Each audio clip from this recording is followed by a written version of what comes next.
Good. Yeah. More back. Он каждый раз меняет направление. One instruction per 3 Что ты steps сказал? forward.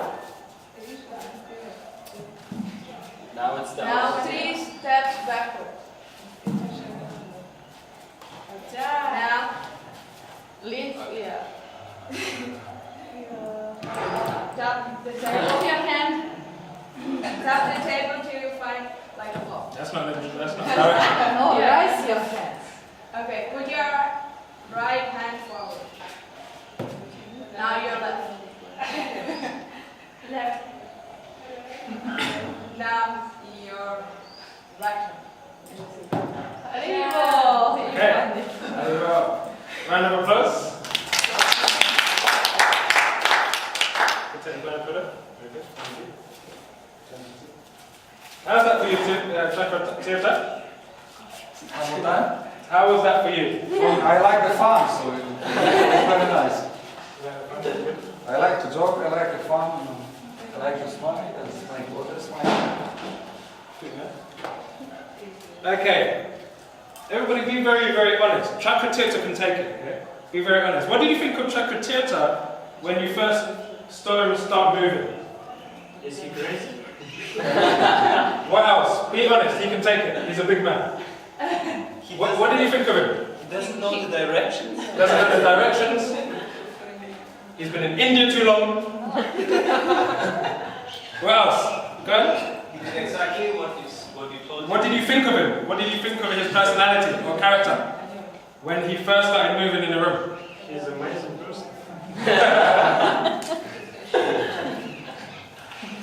What else? What did you think of him when he first started moving?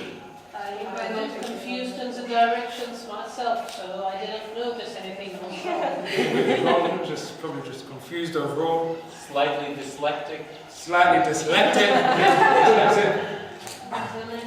Anything else? He can take it. He's a big boy. He can take it. What else did you think of him?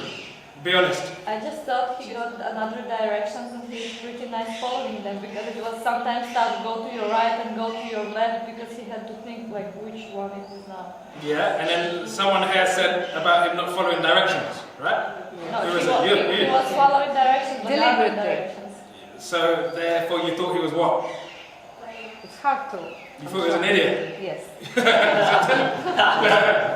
Or he has instruction from you. Instructions? Okay. What was your instructions? When I get one instruction, I should, first I should do the opposite, the second I should do the right.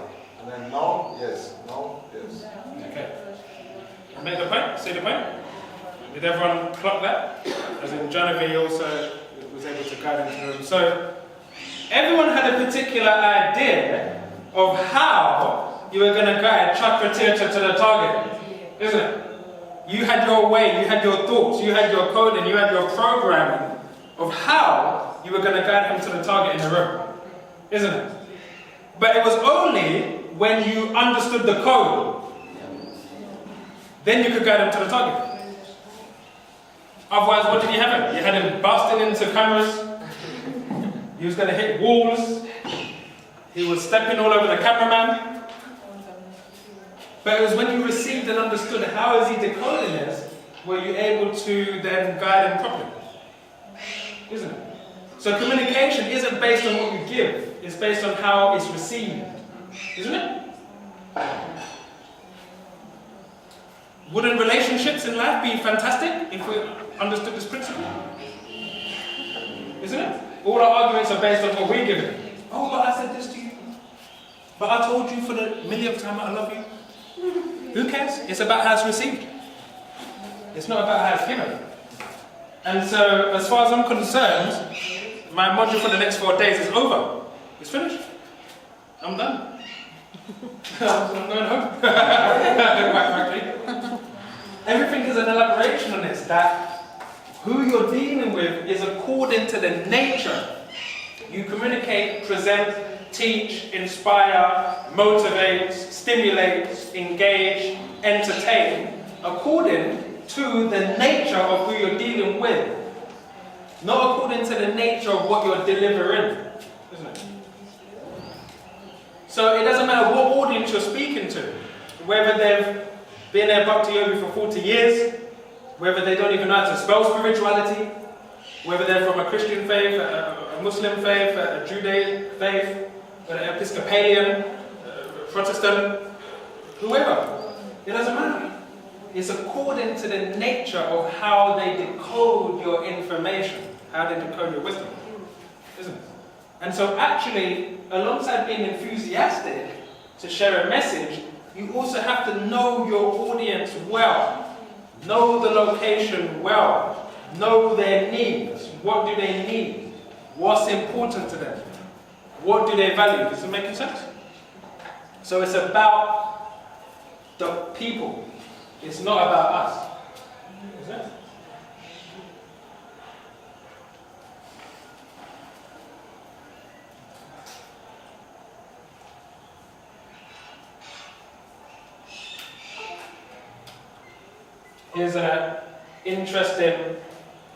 Here's an interesting purport, a passage on the importance of speaking, given by the founder of Acharya. Does anybody not know who Prabhupada is? Does anyone not know who Prabhupada is? Yeah, okay. Prabhupada, the founding teacher of pioneer. Huh? You don't know him? Yeah, Prabhupada. A very exalted personality from India, was encouraged, motivated and instructed by his own spiritual mentor, his spiritual teacher, to share some of the teachings of this universal science of Bhakti Yoga in various Western countries over 50 years ago.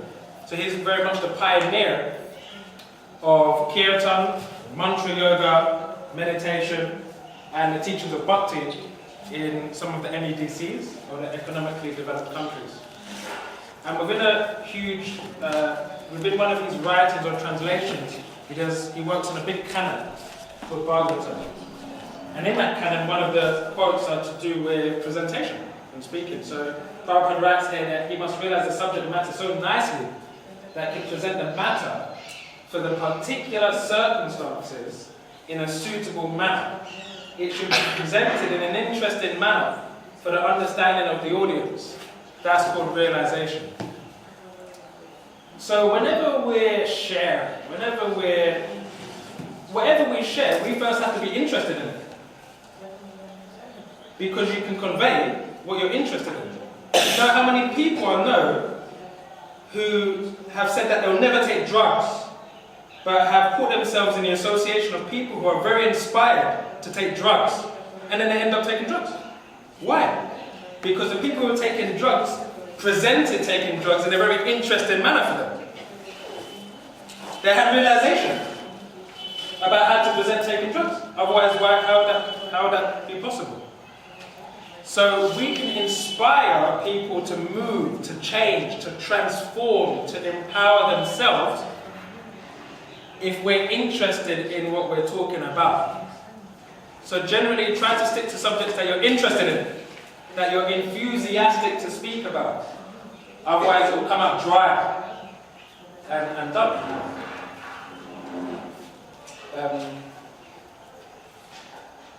Does that make sense so far? Okay. Now, I'd like you to remember this set of numbers. Without writing them. You ready? You can't write these numbers, you have to, from memory.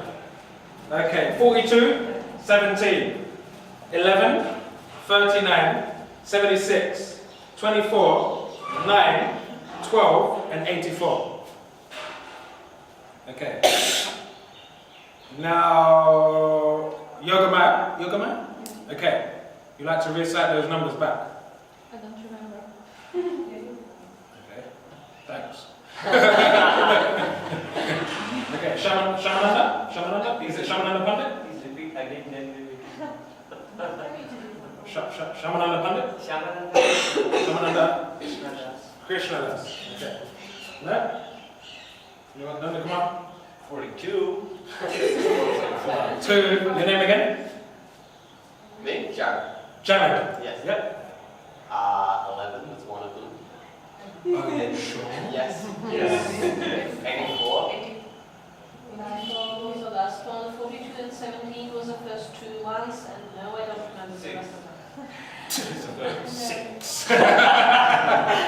Yeah. Okay, fine. Remember another set of numbers for me. You ready? 108. 108. 108. 108. 108. 108. And 109. Okay. Can you repeat those back? Yeah. Okay, you can. So, what does that tell you about conveying information? It must be repeated. It must be repeated. It must be repeated. It must be what? Repeated. Not just repeated. Repeated. Repeated. Thank you very much. It must be repeated, isn't it? So these classes where we go all the way to heaven, and then all the way to the nether regions, and then all the way to London and Australia, and just here and there and all over the philosophies. Okay, that's nice. But the thing is that you have to have a clear message that you keep repeating. You have to have a clear message that you keep what? Repeated. Repeating. And not just repeating. Repeating. Repeating. Because it will sink in. Sometimes people don't like to go to classes because the person's saying the same thing. Repetition of a good thing is wanted. That's what Prabhupada would say.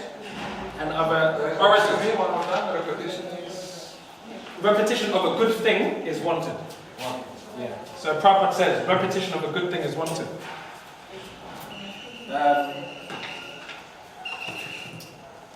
So I think it was for the first 3 months when he was teaching, just constantly talking about how we're a personality that's different from the body. Constantly. And people are like, hey, I want someone that's more esoteric. The esoteric. You know, I want to know how, you know, romance and God fit together. What about the esoteric aspects of spirituality? But the problem is that repeating some of the basics are important. And so just like it was very difficult for you to remember that set of numbers, it's difficult for an audience to remember multiple messages. Is that right? Makes sense?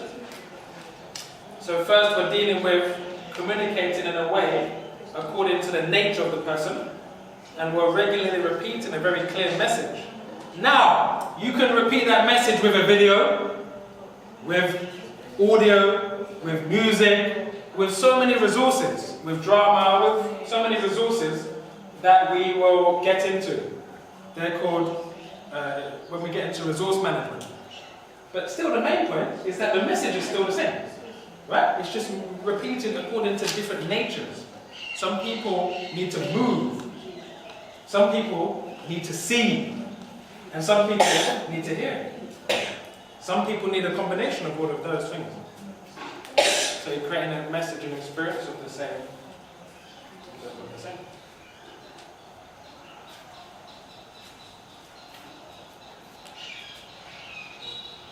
In EEP, electroencephalography, which is the study of brain activity, mentions that the average person now has an attention span 2 seconds less than that of a goldfish. Isn't it crazy? We have an attention span 2 seconds less than of a goldfish. Ours is about 5, a goldfish is about 7. So I remember, sometimes we get cussed. Hey, your attention span is like a goldfish. Now that's a compliment. That's good. That means I'm upgrading. So people's attention span is short, wanes, it goes, as our lecture just confirmed, Manda Samanda Mataya, Manda Bhaja Upadrita. That our attention span is very short. So repeating a message is important. And so you'll find actually that some of the best orators can repeat a similar message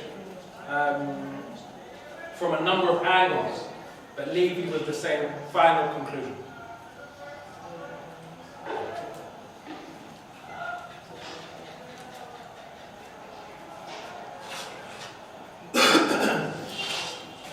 first step of presentation. As I was saying, the first step of presenting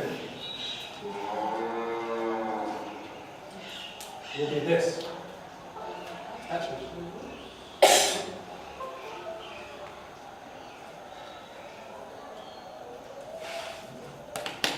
I'm just going to go back before I show this quote. Enthusiasm. Just going to let you read that. Would somebody like to read out? Enthusiasm. Overflowing with eager enjoyment, interest, or approval. Synonyms. Not synonyms. Synonyms. Hungry. Ebullience. Exuberance. Oh, Origin.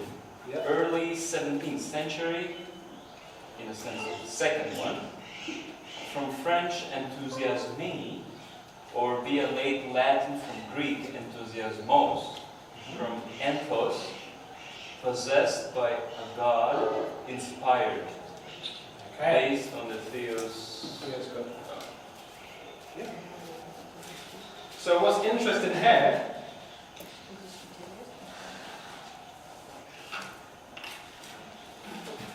possessed by a God. Inspiration. This is quite interesting, isn't it? That word. Enthusiasm means that that the urge to speak a message is exuberating. It takes over your life. Right? Possession is like taking over your life, isn't it? When you're possessed. It's like something has a control of you. Something has a hold of you. So if your desire to speak uplifting messages for humankind, whether it's vegetarianism, whether it's starting a radio station, whether it's helping the world in some way, shape or form, that type of possession is actually nice. That's quite good. Better to be possessed with that than with something from the media, right? Or some past regret or guilt. So enthusiasm is this ability to, it's like channeling in a sense. It's being able to channel empowerment from the divine, from God, from the Supreme, and inspire the hearts of anybody you're speaking about. And the great saints were able to do that, and their words live on even from today.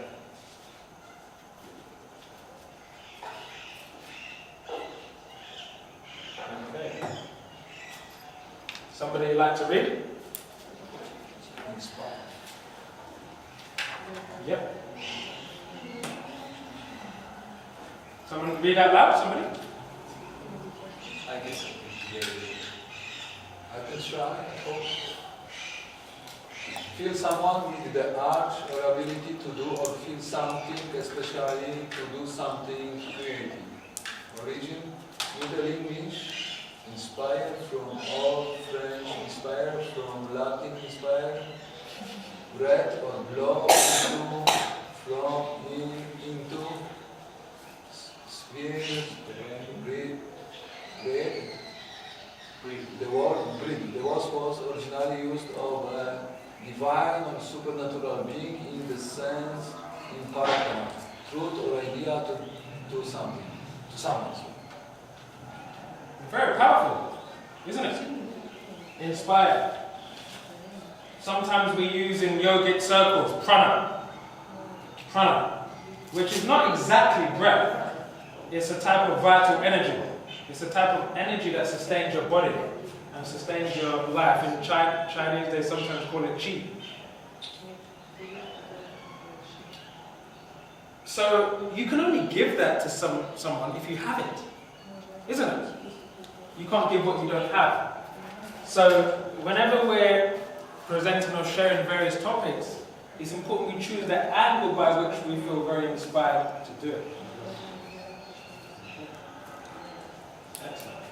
So at this stage, you will take out some sort of writing instrument, whether that's a pad that you have, or a phone, or a laptop.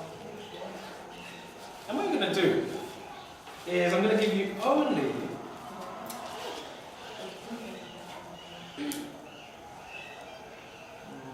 I'm going to give you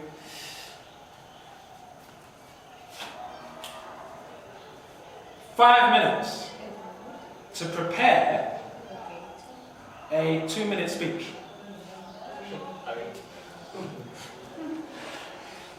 I'm going to give you 5 minutes to prepare a 2-minute speech on any subject. Any subject you like? Any subject you like? A particular subject that you feel inspired about, that you feel enthusiastic to talk about. And I will give you, and then I will select a few people to speak. So we won't all speak at this proper moment in time, but we'll select a few people to come and present their topic. And if you want, we may be able to share some feedback. If you're happy to hear some feedback based on that speech. And actually, it's not going to be 2 minutes. It's going to be 3 minutes.